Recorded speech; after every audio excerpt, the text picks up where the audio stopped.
Hey, ladies and gentlemen, welcome one and all to yet another episode. This is Alex, and I'm here with my father, Franco. Yep, yeah. And this is the Feliz Energy Podcast.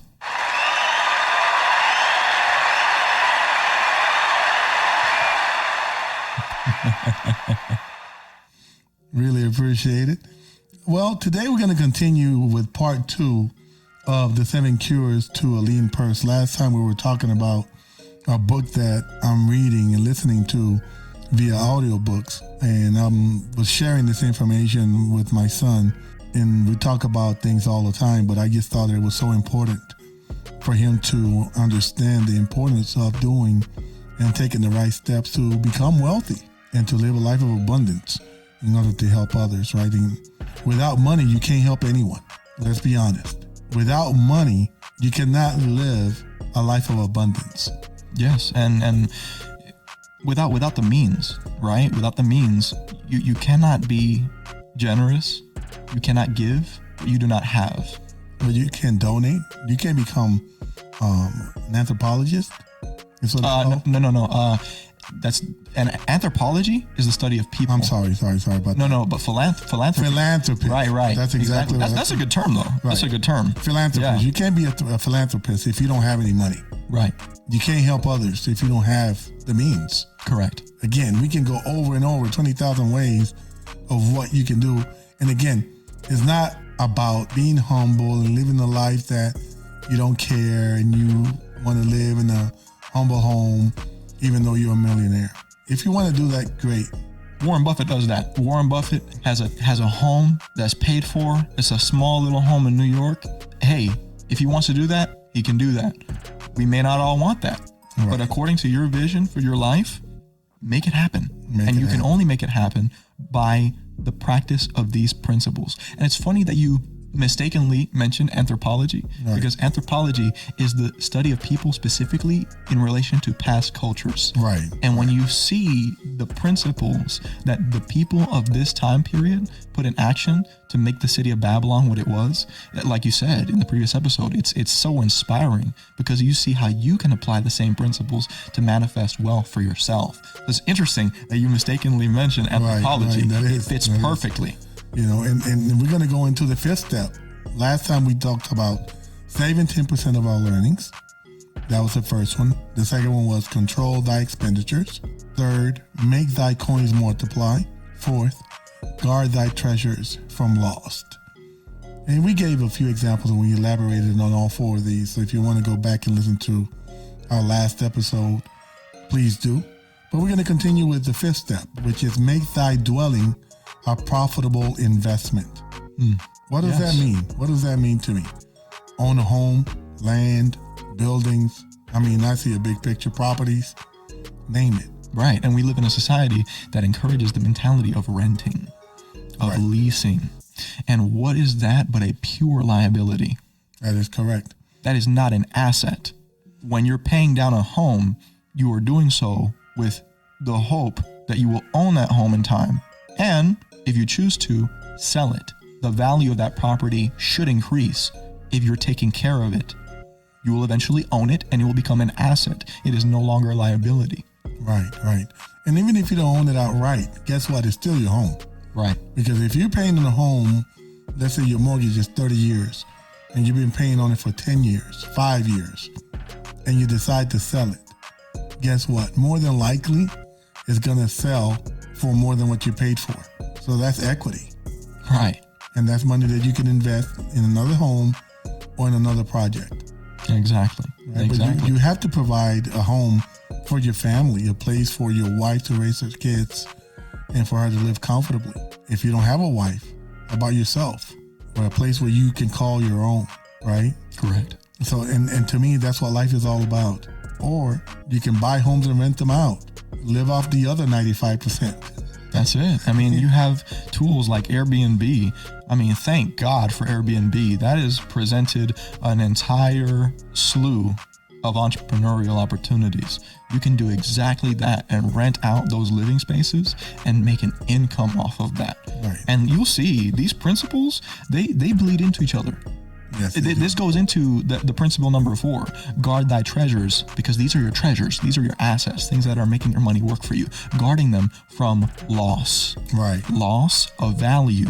You are increasing the value of your assets. And that's how the wealthy and the rich think. They're making their money work for them always. They're never losing money. That's right. And some of you right now are thinking like, wow, I mean, how am I going to do that? Again, we're giving you the steps. You have to start small to become big. I cannot give you a better example than a child. Everything takes work. Think about this. A child is born. It takes 9 months. Let's say sometimes 7, depending on the situation, but 7 to 9 months for a child to be born. That process is a process of growing, being fed by his mother, being taken care of, belly rubs, etc., etc. That child is born, again, the same process, feeding it, taking care of it. Eventually, bones are strong enough to crawl. After crawling, he or she walks. After they learn how to walk and the muscles are strong enough, they start running uncontrollably. You got to chase them down. Right. Because they want to conquer the world. You know, it's just a beautiful thing. Right? And from that, you just see your kids grow, but all of this takes time. You have to talk, and I say this because you have to start small to then get big. So don't think about that it's unreachable. Start small, save $10, make it 20, then 30, then 40, then 50, and move from there. But guess what happens if you never start? You never get there. You never get there. You will never have the courage enough to take a chance. Right. Never will. Make the steps, do the right things, follow these steps, and I promise you, you'll make it to where you want to make it. Absolutely. Right? Number 6, ensure future income for yourself and the protection of your family. How important is this? I think it's very important, Alex, because if I'm not doing the right things to take care of you, your sister, and your brother, and those that are around me, then what type of man am I? We talk about being a sovereign man. We talk about doing the right thing because it's the right things to do. If I'm not taking these steps and you don't see me taking these steps, then guess what I become to you? You become this right here. Oh. Let's see, which one on the soundboard is? Hold on. Which one is it? Let me do this one for you. See, you can either use that one, that one, or this can be your background music. Which one is it? Nah, not that one. There we go. There it is. That's it. That you become the kind of man that has that as his background music on a day-to-day basis. Right? A loser. And that's what I become to you. Right? I become a joke. But exactly. But because you're putting these principles into practice, you become the sovereign man and the father that I love and respect today. And I see you taking these steps. And that's what I'm learning from. And that's all, that's what more can a man ask for, right? A man can only ask for that kind of a perception, that kind of belief, that kind of respect, which ultimately we all want as men and women, is to be respected and recognized for your accomplishment and your achievements of doing the right things, right? So again, ensure future income for yourself and the protection of your family. Family is everything. And I know that some of us out there, were born without that gift, but you can make that for yourself. Correct. You probably have parents that are alcoholics and parents that are drug addicts, and you don't have that type of environment around you. You're in homes, but guess what? I know friends, and I have friends who come from homes that are wealthy. They decided not to be their parents. And you could do the same thing for yourself. Right. And, that makes me think of a point in time where I was purely in this period of self-transformation and self-growth. And what you experience in that point in time is a transition from who you used to be to who you're going to be. Right. And in that period of transition is confusion. It's a disconnect from your surroundings, the people that surround you, because you stop relating to them as much. You're growing as a person. You're becoming a different person. And in relation to family, your family To put it as simply as possible, are the people that love you. Right. It's as simple as that. For a time, my family were the people that I read about in books. My best friends were people like Ralph Waldo Emerson, Jesus Christ. These role models I found in books, these were my closest friends when I felt alone. And the truth is, we're never really alone. There are always people that you can learn from. There are always people that you can look up to. Oh yeah, 200%. These are your family until you get to a point where you manifest the people that are in alignment with you. Those people will become your closest friends. Those people will become your confidants, your business partners. That is how that goes. And it's okay to experience that. You must experience that. Definitely. There's no other way but to experience that solitude. But you are not lonely, rest assured. There are those people who are on the same path as you are. Oh yeah. And that will show you that love, that will show you that support, that will believe in you. And as show much you as that respect. Absolutely. Yep. And we continue to the very last one, and that's number 7. And it's increase the ability to earn, learn, and expand your knowledge. Seek opportunities and invest wisely. Now, what does that mean? What I get from that, Alex, is that there's more than a college education, right? There's learned knowledge, and then there's acquired knowledge. Yes. Two totally different things. Right.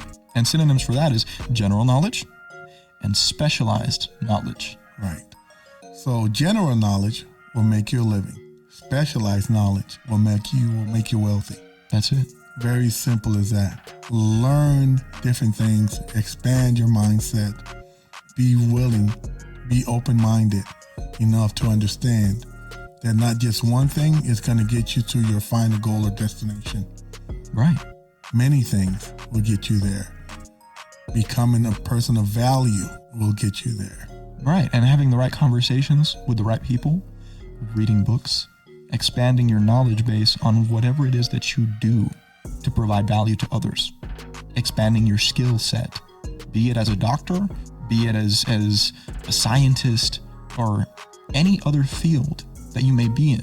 You can always learn other skills that will bring more value to the table. If you're a consultant, get to know your clients better. See how else you can serve them. See what other products and services you can bring to the table. That will not only increase your income by offering more products and more services, but you're putting more value out there. You're helping people more and more so. And that's right. And when it comes to network, most entrepreneurs, when they network for themselves. And that's a good approach. That's an approach that's we've been taught for years. But the right thing to do is to network for the people that are your clients. You network for them. In turn, that'll be a return on your time and your investment. They already know who you are. But as you network for them, and guess what? I know someone that does ABC. Go see them. That will in turn have that person network for you because you just got them a client or two. So that's what you should do. Expand your knowledge, expand your skill set, seek opportunities, and invest wisely. Well, ladies and gentlemen, we're going to continue, or we're going to stop this here, not continue, but we will continue in our future episodes on more subjects and more topics. Just like this. And yeah, it's always a pleasure to spend time talking about this with you, Dad, and convey this to those that listen to us. This is knowledge that, unfortunately, a vast majority of people do not have.